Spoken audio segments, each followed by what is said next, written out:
స్వామి చెప్పండి.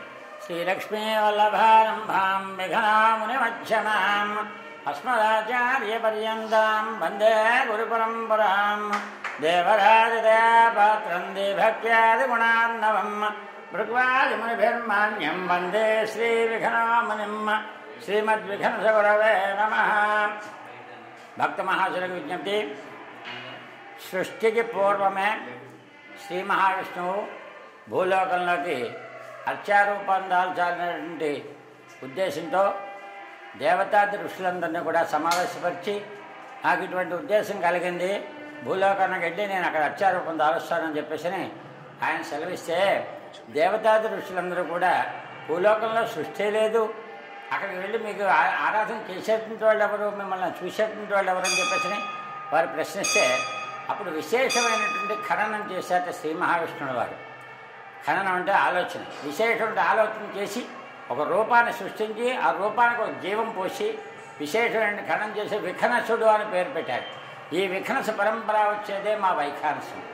ఈ విఖనసాచార్యుల వారికి అర్చనా విధానం కానీ ఆగమాల్లో ఉండేటువంటి ప్రాయశ్చిత్తాలు హోమాది యజ్ఞ యాగాది క్రతువులు అన్నీ చేయడానికి మీరు మీ శిక్ష పరిమాణం చేత వైఖానస ఆగమ ప్రకారంగా కృష్ణాలయాల్లో ఆసేతు హిమాచల్ పర్యంతం తరతరాలు జరగాలని చెప్పేసి వారు ఆదేశించడం జరిగింది.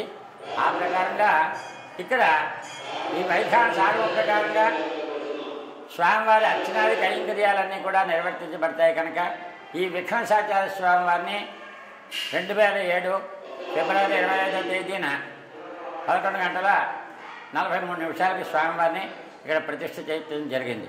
ఈ విఘ్నసాచార్య స్వామి యొక్క పరంపర వీరు శ్రావణే శుక్ల పూర్ణిమ సోమవాసరే సింహలగ్నేత సంయుక్తే భజే నైమిషమాగతమని నైమిషారణ్యంలో శ్రావణ మాసంలో శ్రవణ నక్షత్రంలో సోమవారం సింహలగ్నంలో నైమిషారణ్యంలో వేయించేసి ఈ ఆగమాలన్నీ కూడా వారు శిష్య పరిమాణులకి వారు ఆదేశిస్తే భృగు మరీచి అత్రి కశ్యపులు అనేటువంటి 4 ఋషులు వైఖానస ఆగమ ప్రకారంగా అర్చనా విధానం ఇవన్నీ కూడా వారు తయారు చేయడం జరిగింది.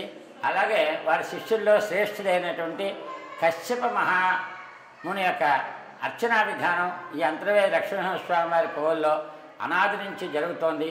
అదే ప్రకారంగా నిత్యోత్సవ, పక్షోత్సవ, మాసోత్సవ, అయినోత్సవ, సంవత్సరోత్సవ ఉత్సవాలన్నీ కూడా ఆ వైఖానస ఆగమ ప్రకారంగా వైష్ణవ సాంప్రదాయ ప్రకారంగా ఇక్కడ జరుగుతుంటాయి. ప్రతి సంవత్సరం కూడా ఇక్కడ కళ్యాణోత్సవాలు జరుగుతాయి. ఆ కళ్యాణోత్సవాలు విఘ్నసాచార్య స్వామి వారిని ముందుగా పూజించి నమస్కరించి వారిని యొక్క సేవలన్నీ కూడా కొనియాడి అప్పుడు ఈ కళ్యాణోత్సవ కార్యక్రమాలని కూడా ప్రారంభించడం జరుగుతుంది.